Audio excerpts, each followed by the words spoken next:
is CNN.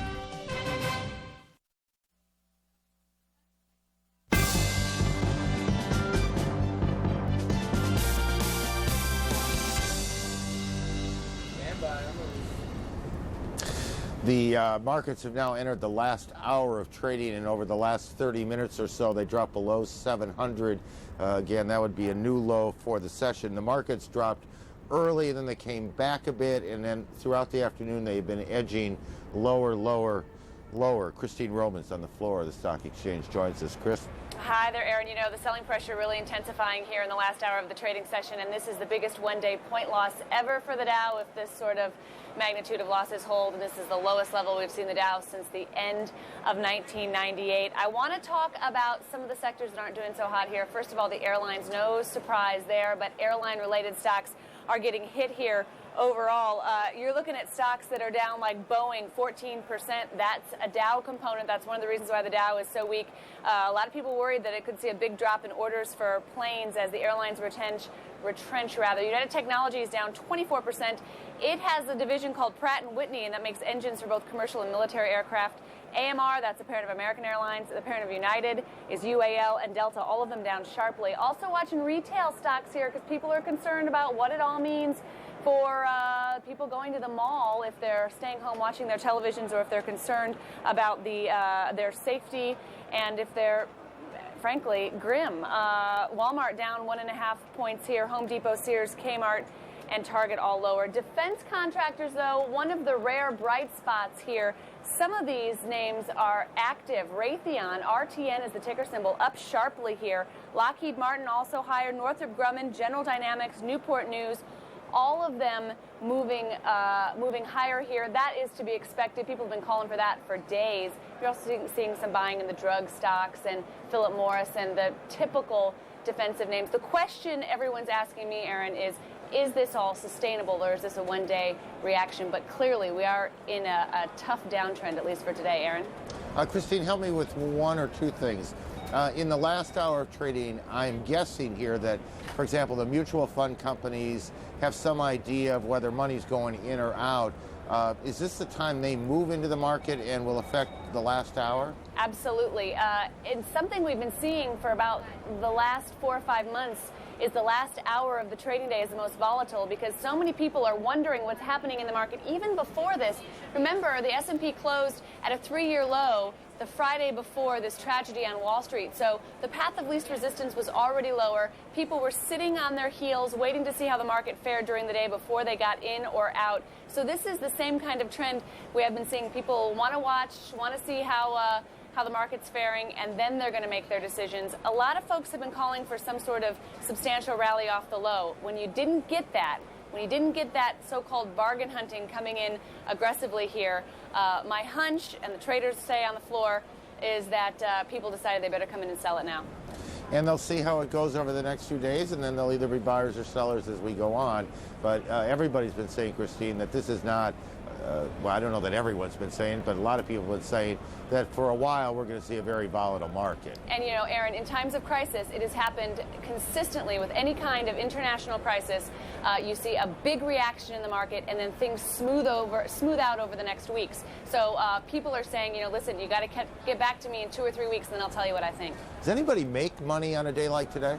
Well, it's interesting. A lot of people have been telling me, listen, nobody really makes money in a panicky market. This is not a panicky market, though. This is an orderly sell-off. There's a lot of calm, and there's a lot of rationale in there today. So it's not panicky, it's orderly. So, you know, somebody might be making money in there, but for the most part, people are just waiting and taking a pretty long-term view since things are so hairy here today. Well, if they're making money, I'll bet anything it's no one I know. Thank you, Christine Romans at the stock exchange. The market, the Dow down 709, so it's up a bit from the lows. NASDAQ, though, also struggling, actually a bit closer to the lows if memory is working here. Senior White House correspondent John King joins us now, and more on what's going on behind him at the White House. John? Good afternoon to you, Aaron. Well, the president, among other things, of course, monitoring developments in the financial markets. A short time ago, he told reporters, remember, there was a correction, he called it, in the markets even before this tragedy last week in the United States. Mr. Bush voicing confidence over the long run. The U.S. economy is quite strong and the markets will rebound.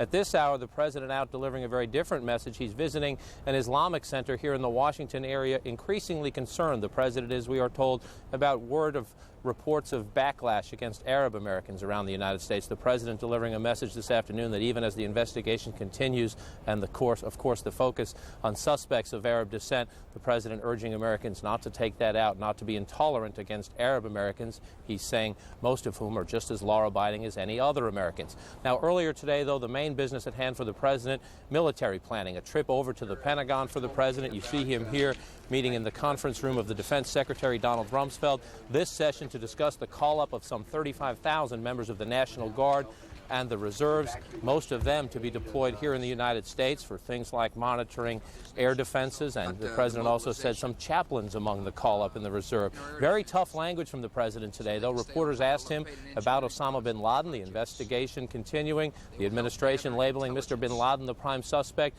but the president today, when asked if he wanted Mr. bin Laden dead, very blunt talk from the Texan who was the president of the United States, saying there's an old saying, an old poster you used to see out in the Wild West, wanted, dead or alive. Osama bin Laden is a prime suspect, and the people who house him, encourage him, provide food, comfort, or money are on notice. Last week, I spoke clearly about our nation's policy, and that is we're going to find those those evildoers, those barbaric people who attacked our country, and we're going to hold them accountable, and we're going to hold the people who house them accountable. The people who think they can provide them safe havens will be held accountable. The people who feed them will be held accountable. And the Taliban must take my statement seriously. The Taliban, of course, the ruling militia in Afghanistan, where Mr. bin Laden has safe haven. Mr. Bush here shaking hands with members of the armed forces over at the Pentagon after his discussions with the Defense Secretary. The administration continuing a very broad diplomatic effort to build support for an international crackdown on terrorism, a crackdown likely to include, we are told, some U.S. military action. And as part of that effort, the White House announcing a short time ago the French President, Jacques Chirac, will be in Washington tomorrow for some meetings and a working dinner with President Bush here at the White House. Aaron? In the briefing with Ari Fleischer, he was asked if the president's other initiatives are still on the table, and he rather pointedly said every one of them. Do you see any indication in the White House that any work is going on anything other than the agreeably broad parameters of the crisis? Not right now, no work at all. The Congress, when it comes back, will deal with this crisis. Additional measures being requested by the Justice Department for counterterrorism efforts. In the short-term, immediate future, don't expect debate on anything else. But the White House message, more of a reassuring message to the American people that ultimately the president wants to return to the debate about the Patient's Bill of Rights, the debate about perhaps additional tax cuts to help the economy. But this is it right now in this town. And at that same briefing, Aaron, very, very tough language from the press secretary. Ari Fleischer asked about the current U.S. policy which forbids assassinations. He went out of his way to note there is an exception for self-defense. Asked if Mr. bin Laden would meet that exception. He refused to answer, but pointedly said again, there is an exception for self-defense. Aaron? John, thanks. Senior White House correspondent John King. Down on the streets of New York today, the New York Mayor, Rudy Giuliani, and the state's two senators, Charles Schumer and Hillary Rodham Clinton, were again on the site thanking the rescue workers. You see Rudy, everyone calls him Rudy. You see Mayor Giuliani, our apologies, being hugged there and sharing a laugh with Senator Clinton. The mayor has been absolutely everywhere all the time. He was at a funeral memorial for, let me check that. He was at a ceremony for firefighters yesterday. There was really a promotions ceremony. They gave essentially battlefield promotions to some people. And he said, looking out at them after telling the story of his uncle who was a firefighter, "You are all my heroes." It was a very emotional moment for the firefighters in attendance and for the mayor, who hasn't always shown his softer side, but has certainly these last few days. And I have no idea when the mayor has slept. He has absolutely been available and out there, it seems, 24 hours a day. Gary Tuckman has been out there and available about that long as well, and Gary joins us now. Gary? Aaron, the search continues behind me for the 4,972 people who are still missing, but I want to clear up some information about underground, under the World Trade Center. We've heard a lot about that's where survivors may be. I just talked with a sergeant with the Port Authority Police, and this sergeant is intimately involved with the search. Not only has he been here every day since Tuesday, but he's in a squadron of 9 people, and 6 of his comrades are missing. What he tells me is this: there are 6 levels under the World Trade Center for about 120 feet, each level about 20 feet. But you can't tell which level is which because they have become all squished together. He says they have been able to search some of the area and they have seen no survivors. But they know for certain they have not been able to search all of the area because they can't get to it. If they go from the top, they're afraid that many people on the scene could be crushed by the rubble. It's that precarious. They also tried to get through the bottom, through subway tunnels, but the subway tunnels are flooded, so they can't get through from under, they can't get through from over. It is very frustrating because this particular sergeant I talked to by the name of Antonio Scanella truly believes there could be survivors, but they cannot at this point get to it. So that's the situation we face right now. With us right now is another CNN correspondent, Jason Bellini. Jason has been traveling around Manhattan today as people go back to work, trying to get an idea if it's been a semi-normal day. What have you found, Jason? Have the subways, for example, been crowded? They've been somewhat crowded, and while all that work is going on back there, people have had this very somber tone about them as they emerge from the subways, most of them for the first time since Tuesday, and they take a look at the wreckage up close. They're getting to see that for the first time as well, and it brings back, for many that I talk to, horrible memories of that day. I mean, are they able to concentrate on their jobs and their families, or is everybody talking about this? During lunchtime, I went over towards Wall Street, and many of the people over there went over to the fences and shared conversations about what was going on, and were pointing up at the area where the building was. They can't actually see anything but the smoke, but they're trying to remember where exactly the building was and assessing the disaster back there. So when you're in other parts of Manhattan, I've noticed being in Midtown Manhattan, which is about 1.5 miles from here, things look semi-normal to me today. Is that your interpretation of it too? Well, right after you get off the subway, you'll notice there aren't cars around in the areas that are approaching Wall Street in southern Manhattan. These are areas that have been blocked off since Tuesday. And there's construction equipment everywhere. There are these very loud generators. You see cables on the ground. So it doesn't feel normal there in the canyons of southern Manhattan. And people walk out, and with a when I walked out of the subway with some people, they all immediately stopped. The police were telling them to move, but they stopped and they had to look at the wreckage, which was right there in front of them, just a few blocks away. Jason Bellini, thanks for joining us. We appreciate it. We can tell you unequivocally that things are not normal in this part of Manhattan. We're 3 blocks away from the New York Stock Exchange, where people have been all day, but here, this area is still closed to the public. It's all emergency workers and members of the news media. Back to you. Gary, as you were talking with Jason, I was talking to a friend today and who lives outside the city. It's not just New York that's not normal, or the city. And he was telling me that he tried this weekend to go out and play golf. He played 1 hole and just stopped. It just wasn't fun. It's hard these days to find much fun, at least around here. Thank you, Gary, for your efforts. We were mentioning New York Mayor Rudy Giuliani. We expect the mayor to brief reporters again shortly, and when he begins that, we'll go to him, let you listen in on that.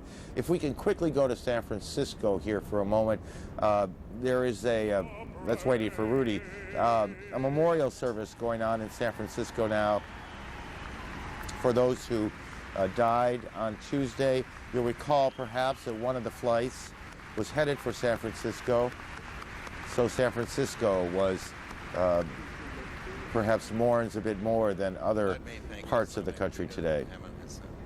Let me thank Rabbi Cantor, and of course Meridell and Timothy.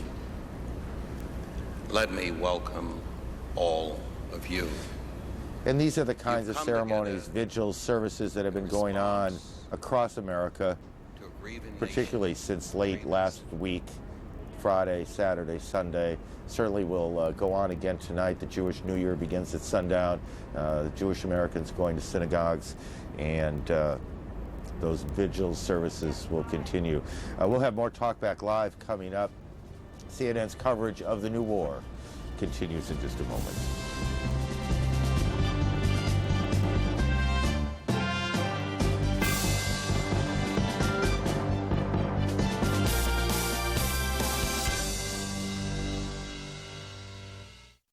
With the kind of deals we have here in Gateway Country, we don't need gimmicks to get you in the store. Right now, we'll give you this Epson Stylus printer free when you buy any Gateway Essential PC. This is the Gateway Essential 950C featuring the Intel Celeron processor. It's only $7.99. That's why I say we don't need gimmicks. Really?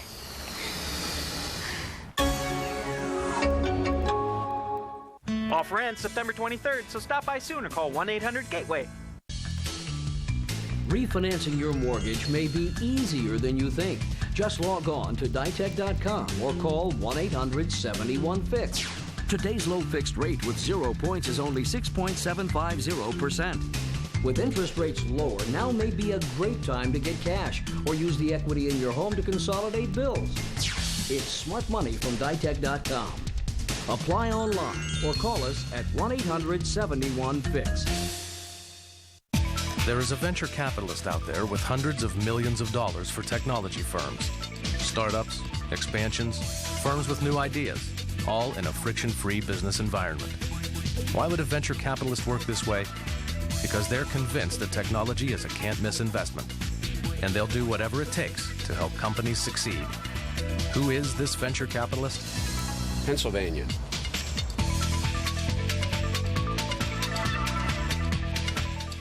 Now's the best time to join America Online. If I knew it was this easy, I would have started a long time ago. Because now you can try AOL and get our best offer ever. 1,000 hours of AOL free for 45 days. Plug it in and you go. You don't need a credit card to join AOL. Call 1-877-265-0100 and be online in minutes. America Online is the easy one. Our free 24-hour customer service representatives are always available by phone. Customer service is always there to help. 1,000 hours for 45 days free. Call 1-877-265-0100 to get everything AOL offers. You've got mail. I've got mail. I love when an instant message pops up.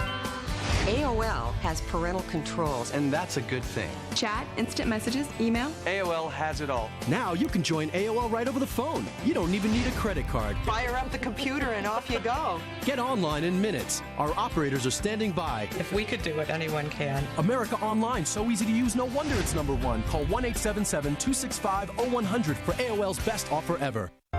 When my arthritis started choosing the notes, I thought my jazz days were over.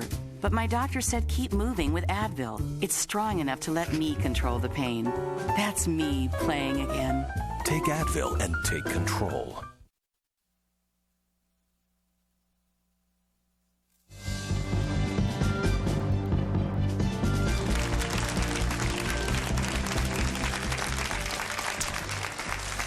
Welcome back to this extended edition of Talkback Live. America Speaks Out. Former Democratic Congresswoman Pat Schroeder is still with us. And joining us now is Gary Bauer, president of American Values, a pro-family advocacy group. He served as a domestic policy advisor to President Ronald Reagan, and he ran for president, as you might recall, in the year 2000. Gary, thank you very much for being patient. Things are still in a bit of a flux around the network. Let me get you to weigh in on where you think this country should be headed in terms of retaliation, particularly in the immediate future if Pakistan is unsuccessful in convincing Afghanistan to turn over Osama bin Laden? Bobby, I'm not sure I'm going to say anything that hasn't already been said. This is not a quick fix. I don't think we can turn on the television sets a couple days from now and see a few bombs blowing up in a desert somewhere and say to ourselves, well, we've taken care of that. This is a long process. There are a number of countries that for over a decade have been involved in promoting terrorism, aiding and abetting it. We just haven't been, quite frankly, very realistic about this sort of thing. And let me raise an example that has not been mentioned this afternoon. For over a decade, Beijing, China, has attempted to transfer technology to help radical Islamic nations build an Islamic bomb. China has signed agreement after agreement with us saying they'll stop doing this, and they've broken every agreement. Everybody in Washington knows it. And we all know what that radical Islamic bomb would be used for. It would be either dropped on Israel or, God forbid, on Israel or on us. And yet we've continued blithely to go along saying that trade was the most important thing with China.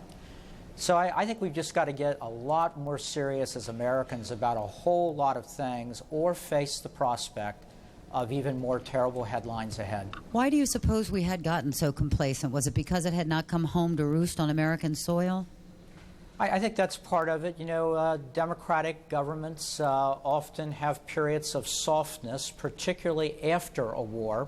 And we were, in our own way, in a long, long war, the Cold War, with the Soviet Union. And I think when the Berlin Wall came down and some of the other wonderful things happened in Eastern Europe, we saw people tasting freedom for the first time.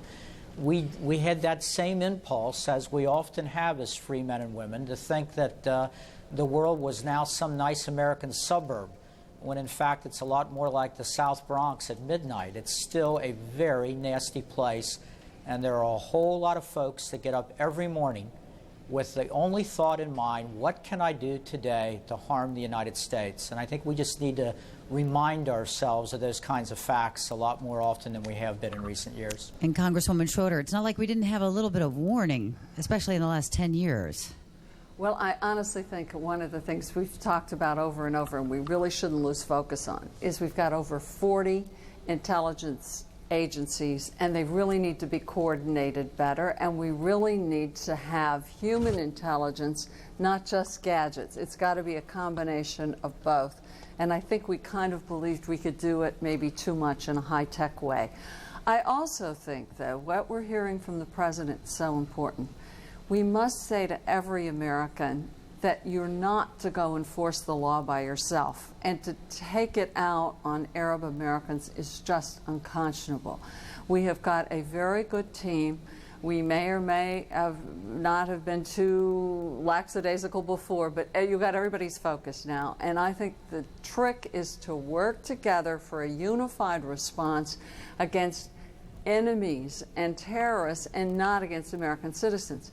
And I think this vigilante stuff really needs to be stopped right now. I'm so pleased you're giving us kind of like a town meeting where we can have this discussion, because I think all of us have to say to other citizens, of course you're angry, we're all angry, but the way to deal with this is to deal with this with our brain and not our glands, and that's the way we'll really have progress.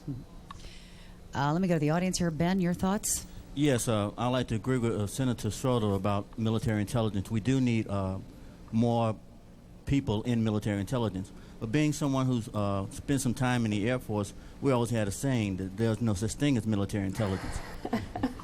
I'm quite sure you understand that. And the reason why is because of the past 12 years, because of the demolish of communism, we have gotten lax. We have gotten complacent about thinking that everything is cool. We really need to get back and strengthen our military by beefing up our military and getting some serious intelligence, not just a catchphrase. Also, one thing I really would like to say to everybody, we can't just think that everything's going to happen like that with one strike. If we go over there and we do something to them, no matter what, something's going to happen here. And being someone who's a black American and raised in the 60s here in Atlanta, Georgia, we as Americans can't just judge people by the color of their skin or by the way they look. You bring up a concern and a fear of a lot of Americans. Gary Bauer, I heard Gary Hart this morning, as a matter of fact, saying that he thought phase 2 here would most likely be some sort of biological or chemical terrorist event. And it might strike in not a New York or a Washington, but maybe a Denver or a Seattle or something like that. This is a fear we now have to live with. How do we prepare for that? Well, God forbid that would ever happen. But look, I think we have to be realistic about this. There are people in the United States now. We know that. We don't know how many there are. But they're here. They've been here for a long time. And they mean to do whatever harm they can do to us. That's why I think the American people have got to prepare themselves for something that's going to be a lot more difficult, a lot more unpleasant than anything we've seen or experienced in a long, long time. And I believe the President, with his rhetoric, and some of the other leaders in the administration with their rhetoric, are trying to prepare the United States and the American people for some very dark days. Guy's on the phone from Ontario. Guy, go ahead. Hi, how are you? Good, thanks. The policy of the United States regarding Middle East terrorism, especially in Israel, has been to show restraint and continue down the peace path in light of terrorist acts. And I was just wondering, do you not believe that this policy of the current United States government to react with military action is somewhat hypocritical, especially when Colin Powell continues to persist to promote peace in light of continued terrorist acts? Well, I think the hypocrisy was us sitting here in the United States, some of our government leaders, and lecturing Israel on how they should respond when they see their women and children blown up in pizza restaurants and at discos, etc. I thought that was terribly inappropriate, and now, unfortunately, we've gotten a taste of what Israel has had to deal with day in and day out, week after week, month after month, at the hands of people that are dedicated to the destruction of the Israeli state. So I would hope that now we would stop putting pressure on Israel to time after time after time depend on diplomacy when their citizens are in the bullseye of terrorists. I think it's also so important to call upon a lot of the Arabs who really would like peace to say it is time for you to now stand up, because people are losing hope in this whole peace process. We just haven't seen anybody coming forward in a long time really saying that. So I don't think we're being at all disingenuous. I think we'd all love to have peace. We'd all love to have that. But, hey, reality is here. It has hit us very hard. I think we also, and I hope our Canadian friend who called in will help us much more with these immigration issues. Our borders have been very porous, and we've been very lax about that too. And I have a feeling we've really got to get much more serious across the board, because while we wish for peace and we would like to work for peace, the reality is it's a very dangerous time right now because of some people who we just don't seem to be able to persuade to do anything but cause trouble. We do have to take another break here. Gary Bauer and Pat Schroeder, thank you both very much for being with us today.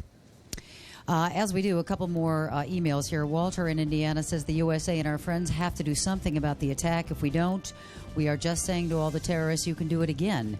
But if we do something about it, we might end all of it.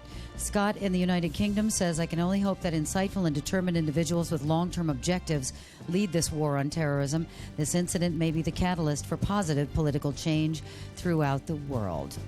We will take a break here. When we come back, why did the terrorists do it? We'll ask our guests that question. Stay with us.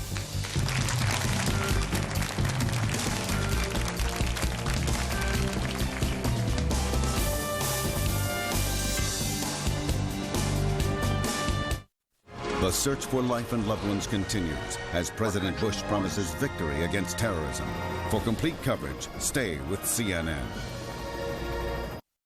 From America's #1 personal trainer, Tony Little, comes the country's most exciting way to lose weight, the revolutionary Gazelle Freestyle. 10 cardio, strength training, and stretching moves in one fun-filled, calorie-burning workout with almost zero impact. I've lost 32 pounds in 7 months. Being over 300 pounds, it helped me lose over 200.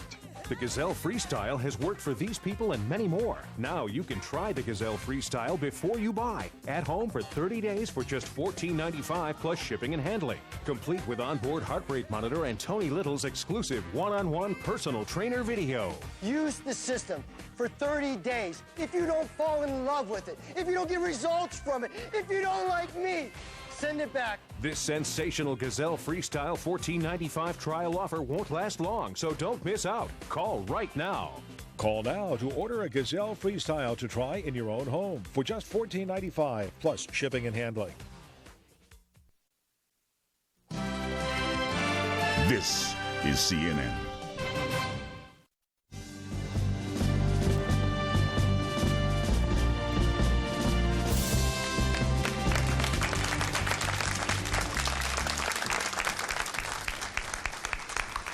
Welcome back. A lot of Americans wonder how anyone could commit such a heinous act and why it happened in America. Joining us now, John Leo, contributing editor and columnist at U.S. News and World Report, and Clarence Page, the Chicago Tribune's Washington-based editorial board member. Welcome to both of you. Thank you, Bobby. John, you wrote an interesting piece on townhall.com that basically talking about what you think is at the root of this terrorist cause, what you think this war is all about. So many people, think that we need to get to the root before we can eliminate the problem. What do you think is the root? Well, Bobby, I think a lot of people assume that it has to do entirely with the Middle East, and I think that's a mistake. I don't think it has to do with the residue of colonialism or the Palestinian issue. Bin Laden almost never refers to the Palestinian issue. I think it has to do with what I call a global cultural war, that part of the Islamic world, by no means all of it, unable to come to terms with its own problems, to develop tolerance and a way to govern without coercion and violence, is striking out at the part of the world that carries a different value system, that they resent our democracy, our secularism, our tolerance. And this is something that cannot be negotiated away very quickly. It is a cultural war on a scale that dwarfs our little cultural war at home. On the other hand, could we say that some cultural misunderstandings might be at the root of some of our foreign policy decisions? For example, I have an email here from California that says, why isn't there more debate about the fairness of America's foreign policy? I think that's what got us into this in the first place, she says. Well, I think that's certainly true, that the U.S. is capable of making mistakes and lurching this way and that, but that's not what the radicals are talking about. They're not talking about failures of diplomacy. Otherwise, they wouldn't be talking about destroying the great Satan, and even if it meant killing women and children. They're talking about a degree of violence in rhetoric and more in deed that we've never imagined before. And I think it has to do with an explosive reaction against the modern world. That this is a reaction by people who have not been able to enter the modern world and resent and want to deal with those who have. Clarence, do you agree? Up to a point, Bobby. I agree with John that this is a cultural war in the way that bin Laden looks at it. Look at the interviews that have been done with him. Look at his regularly issued fatwas. And he is hoping that the U.S. begins World War III and that it is fought along the lines of the Muslims versus the infidels. He is an extremist. He is a fundamentalist. John, I wouldn't quite go along with him to the point of saying that Israel doesn't matter. I'm sure John didn't mean that.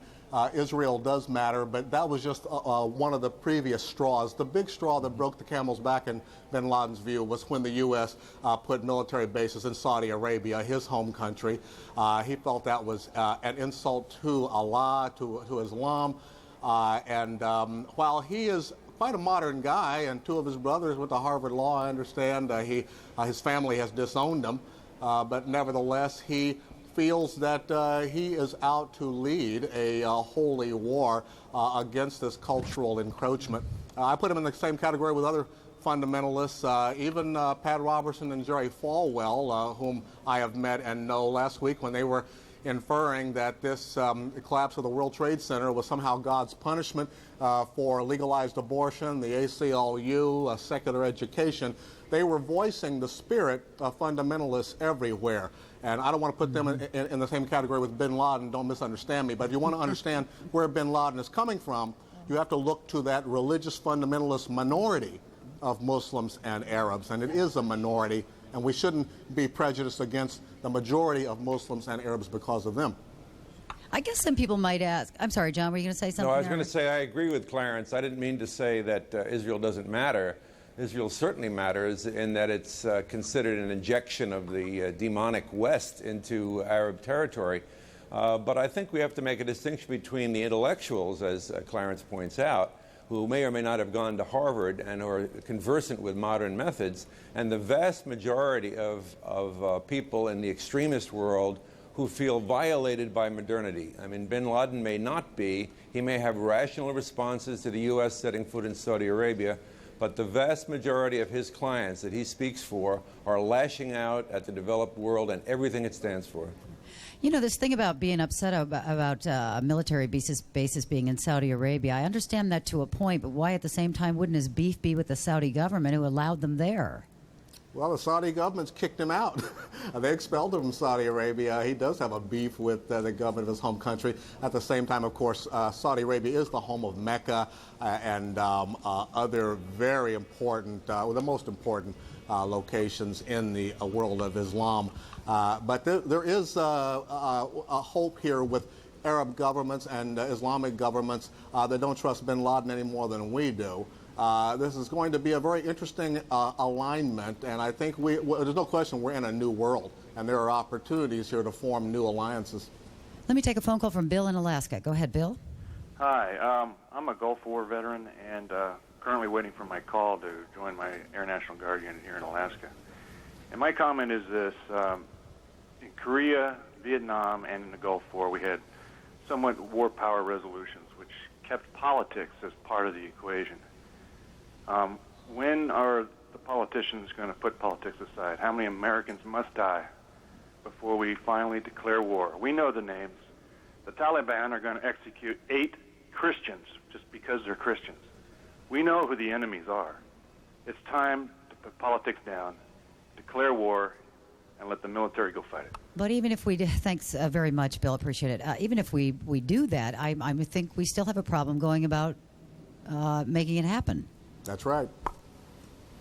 May I respond to that, Yeah, Bobby? yes, sure. I'm a Vietnam-era veteran. I was drafted quite reluctantly. I felt back then that, you know, if we had an enemy attacking us on our shores, it would be different. That's what my father and my uncle had.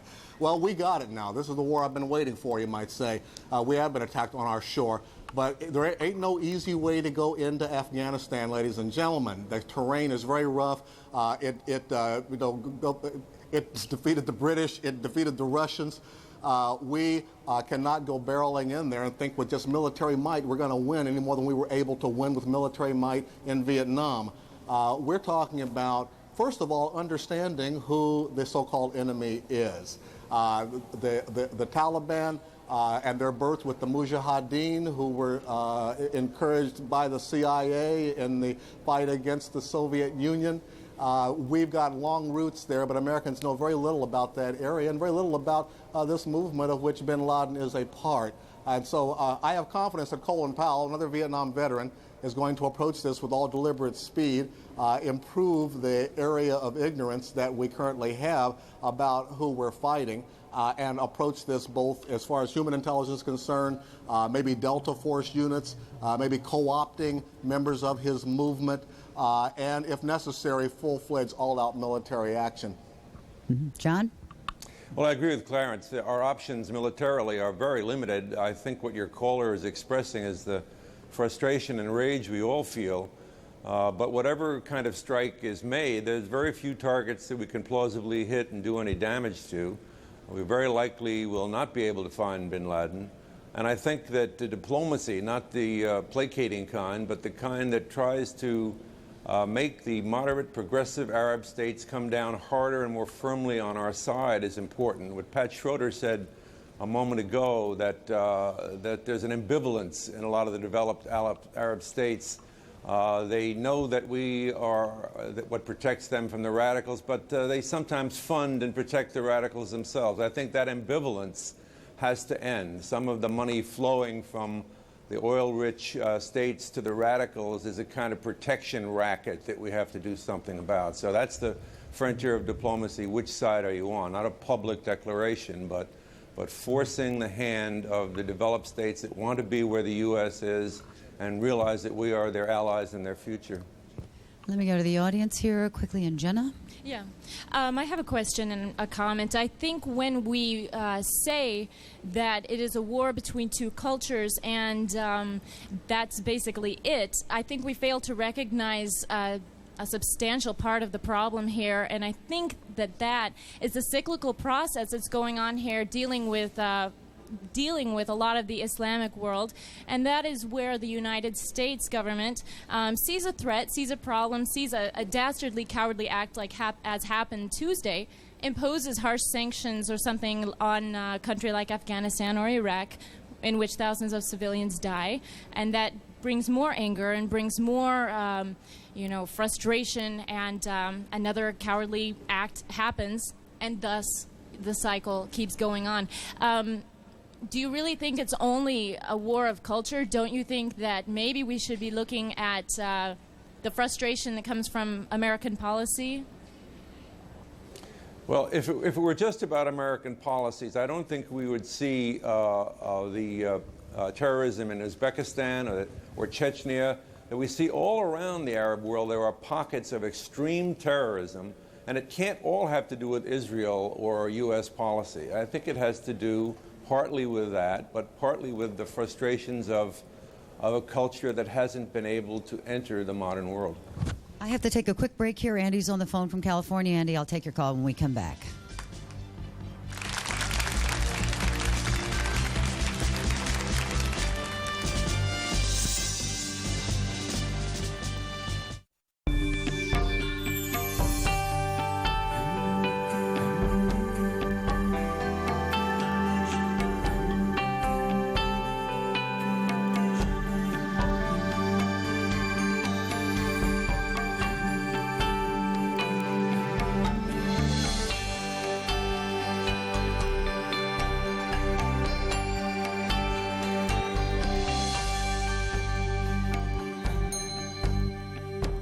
So Budget.com has all kinds of cool cars from just $19.99. And you can book one in less than a minute. Everyone should have access to Budget.com.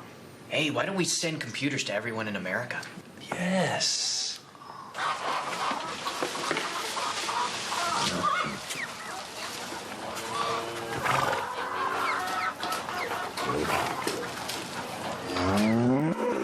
We don't need to get everyone computers. Maybe not. 1999 things. No, that's excellent. But Great idea. Cool cars, cool price.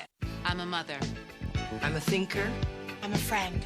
And I am we. I am we. Introducing We, Women's Entertainment, a new television network for women that celebrates all the things we are, with our favorite movies and original series that share our vision, our vitality, and all that we value. If you want We, Women's Entertainment, call 1-866-29-IM-WE and say, We is for me. This is a complete broadband solution with a nitro-powered on switch. This is igniting your mission-critical applications on the fattest optical IP pipe on the planet. This is your business, screaming 1,000 times faster than yesterday. This is moving beyond connected. This is riding the light. This is the technology that makes it happen. Quest. Ride the light.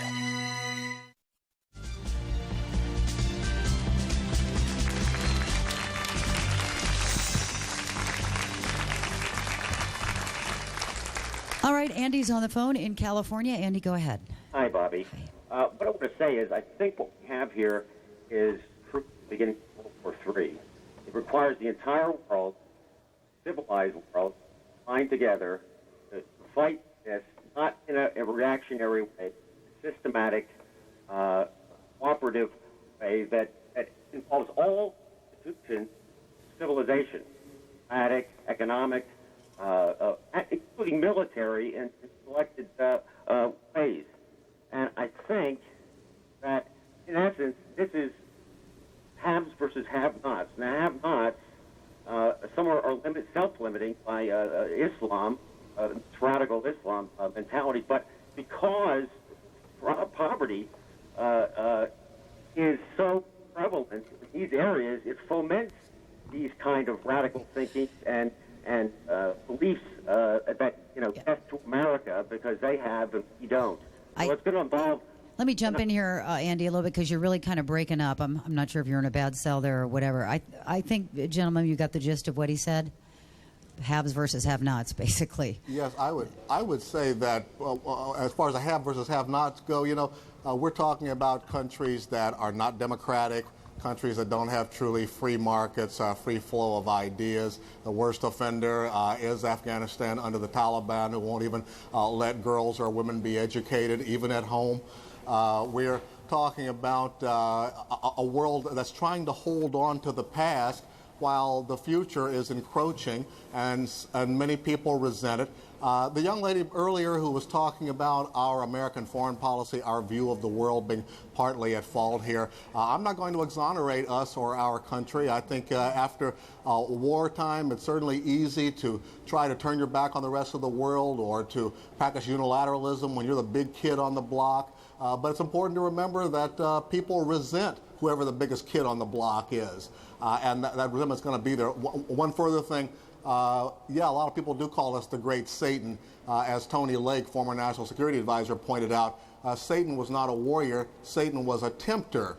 Satan offered the temptation out there. And in the eyes of many in the Islamic world, Western culture, Hollywood is our second biggest export, ladies and gentlemen. We dominate the world as far as culture is concerned, and it's spreading. There are people who resent that. Some extremists will take the law into their own hands in the form of a perverted holy war, one that is not truly backed by the Quran, as most Islamic scholars will assure you. But that danger is out there for us. A comment, a question from Loretta? I'm sorry, John, go ahead. I'm sorry, I was just going to add that I agree with Clarence that the one point we were talking about before about whether America has helped provoke this by hurting Islamic interests. Well, yes, sure, we defend Israel, but remember, we went in to defend Somalia, and a Muslim nation. We spent a lot of money and time and energy protecting the Muslims in Yugoslavia, and most recently the United States went well out of its way to put great pressure on Israel to come to terms with the Palestinians. So whatever mistakes we have made, they have not been one-sided by any means. Loretta, go ahead. I agree. Yes, I was responding earlier to David's comment about karma and, what the United States do to deserve this. And I think my comment is that actually, if we look at the history of the United States, we've actually always been there to help our neighboring countries in the global wars that we've had in the past, and I find it extremely difficult. I've heard a lot of people say, well, maybe America deserves this because of our policies and some of the things we've done. No, America does not deserve this.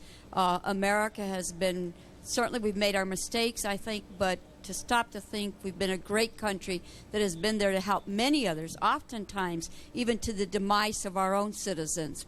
And so when we look at that, we have to be thankful that America has been there for others, and we hope others would be here for us. Let me take another phone call from Julia in Massachusetts. Julia, you have an interesting perspective. Hi. Hi. I was born in the former Soviet Union. I am now a citizen of the United States. I was 5 years old when Soviet troops entered Afghanistan, so for me, when I became conscious of what was going on, it was already a fact of life.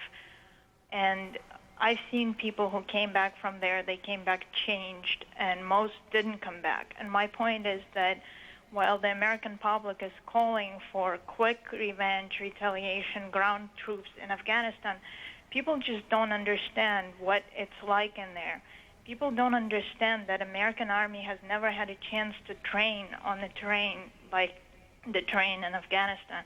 I'm very worried about seeing a lot more American troops come home in zinc coffins, which is how Russian boys came home, because they were just,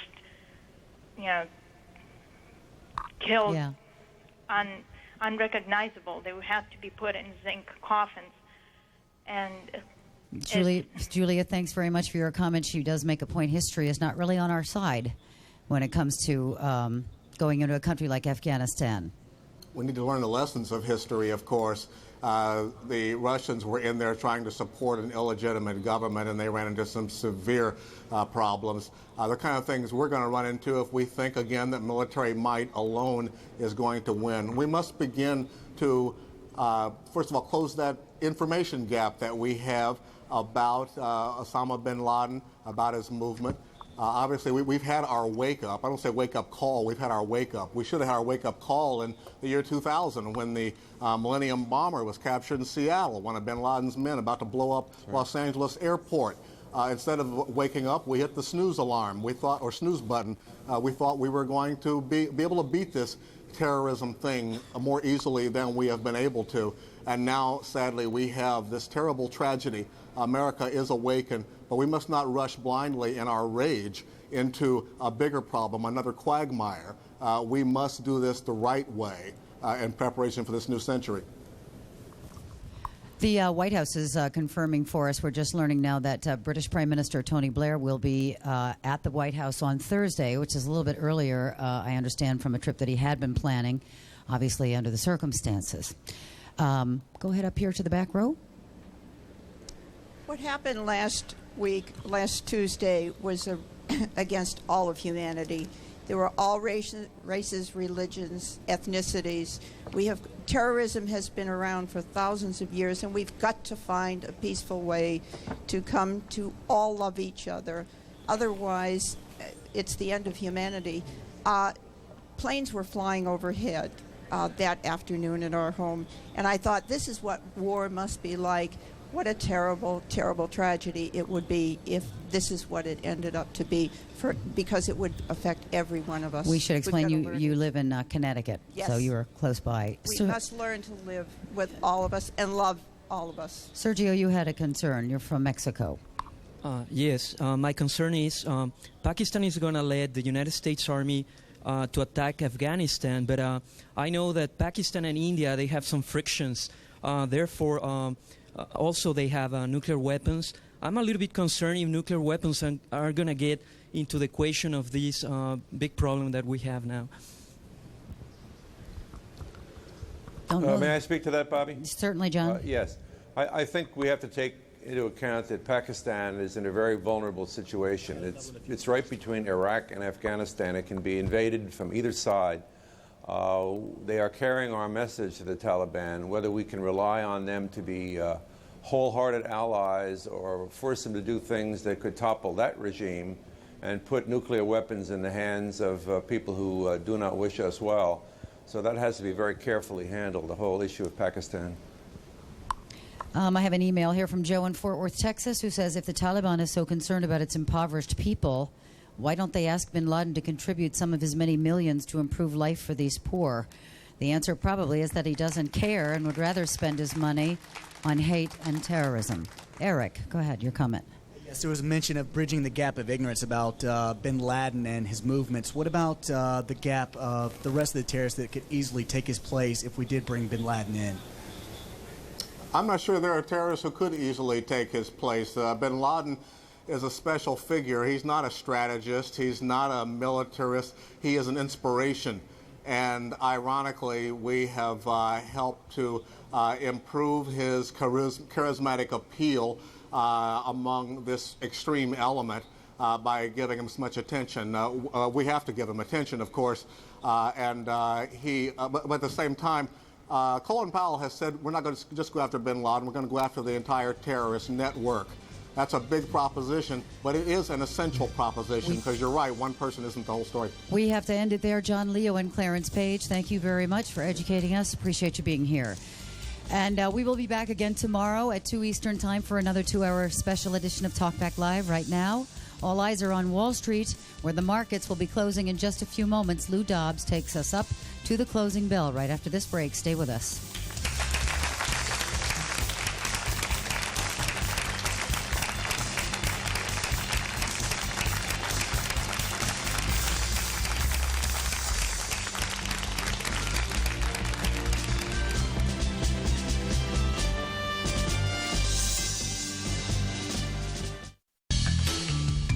Refinancing your mortgage may be easier than you think. Just log on to ditech.com or call 1-800-71-FIX. Today's low fixed rate with 0 points is only 6.750%. With interest rates lower, now may be a great time to get cash or use the equity in your home to consolidate bills. It's smart money from ditech.com. Apply online or call us at 1-800-71-FIX. For the latest developments as events unfold in America's new war, stay with CNN. Are you one of the millions of American males who would like increased sexual energy? If you've been considering Viagra as a solution, consider something different. All-natural Enerx. Clinical studies show various ingredients of Enerx enhance sexual energy, increasing desire, performance, and satisfaction. EnerX is all natural with no side effects. With EnerX, you'll feel the increased energy within minutes and with no chemicals. We're so sure you and your mate will be completely satisfied. We'll offer you a 30-day, no questions asked, full refund. EnerX stimulates sexual energy by expanding the blood vessels, causing increased blood flow to specific areas of the body. Unleash the power of EnerX now. Call 1-800-367-3614 toll-free, and it will be delivered discreetly to your home. Get results using the safe, all-natural alternative, EnerX. How would you like to lose that big belly and save big money? Then you need the Abdur system, designed to aerobically burn fat as it flattens your abs in just minutes a day, and it's yours for a fraction of the cost. Look, ab machines strengthen muscles but won't reduce your waist, and some exercises can make your muscles bigger. Only the Abdur's rotating torso trimmer targets your upper abs, lower abs, and obliques, all in one fat-burning circular motion. You'll flatten your stomach in weeks, not months. We guarantee it. Before I started using the Abdur system, I was really unhappy the way I looked. Ever since I started using the Abdur system, I started seeing immediate results, and I feel so much happier and more confident in everything I do. These machines cost up to $8,000. The Abdur does the work of all these machines. Millions have sold for 5 payments of only $29.95. But if you call now, we'll lower the price to 5 payments of only $19.95. That's a $50 savings. Plus, you get the Abdobix nutritional guide and motivational video free. We guarantee you'll lose at least 2 inches in just 10 days or your money back. So call now. This is CNN. Among the highest number of graduates in computer science and engineering in the country. Over 4,700 graduates in computer and information sciences. Over 5,000 graduates in engineering, including chemical and bioengineering. And they all graduated from the same place. Just who produces this kind of talent for the workforce each and every year? Pennsylvania.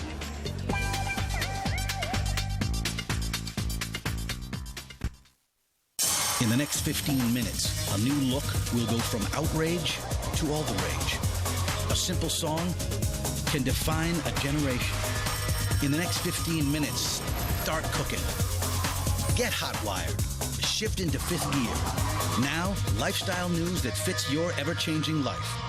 So you know an enduring trend from a passing fad. In the next 15 minutes, CNN Headline News. Real news, real fast.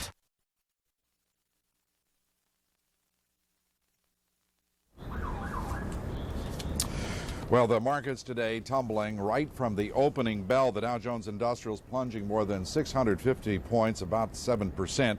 The Dow officially falling into bear market territory today. That is defined by a 20% decline or more drop from a market's all-time closing high. The Dow hit its record high of 11,722 just over a year and a half ago. It is now down 24% from that all-time high. The Nasdaq down about 6.5% on the day's session, closing at levels not seen since October of 1998. We're going to turn to our correspondents following the day's sell-off on Wall Street, and we're going to begin with Rhonda Schaffler at the New York Stock Exchange. Rhonda?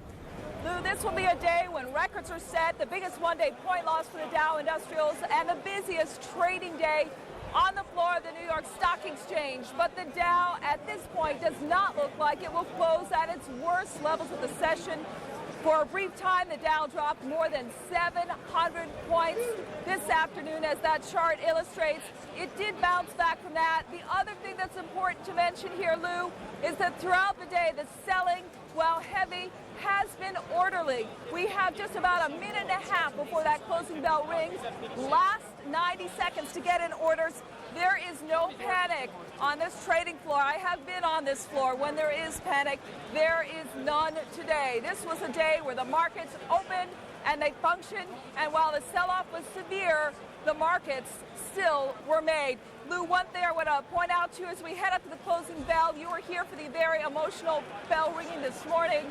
To ring the closing bell this afternoon is an NYSE security officer who was responsible for evacuating 130 people from the World Trade Center. Lou. Right, an exceptional day, and as you say, wrapping up the day's session, Rhonda, it began the same way, orderly trading throughout. Let's go now to Greg Clarkin over at the NASDAQ market site, where trading has been both brisk and down. Greg? And Lou, I'll tell you, today's performance by the NASDAQ impressing a lot of folks. They're taking comfort in the fact that the NASDAQ is ending the session really right about where it began the session. It opened with about 100, 110-point drop, and that's pretty much where it finds itself now. Volume, percentage loss, point loss, not even close to being in the top 10 today. So those internal benchmarks really holding up nicely in the NASDAQ. Coming out of this session fairly well. We never saw the wave after wave of selling a lot of folks anticipated after that early wave of selling. Lou? Yeah, Greg, as you say, the market not approaching even on percentage or absolute terms. We're going back to the New York Stock Exchange. You're listening to Closing Bell on this historic session after these markets were open today after 4 days of closure following last week's devastating terrorist attack on downtown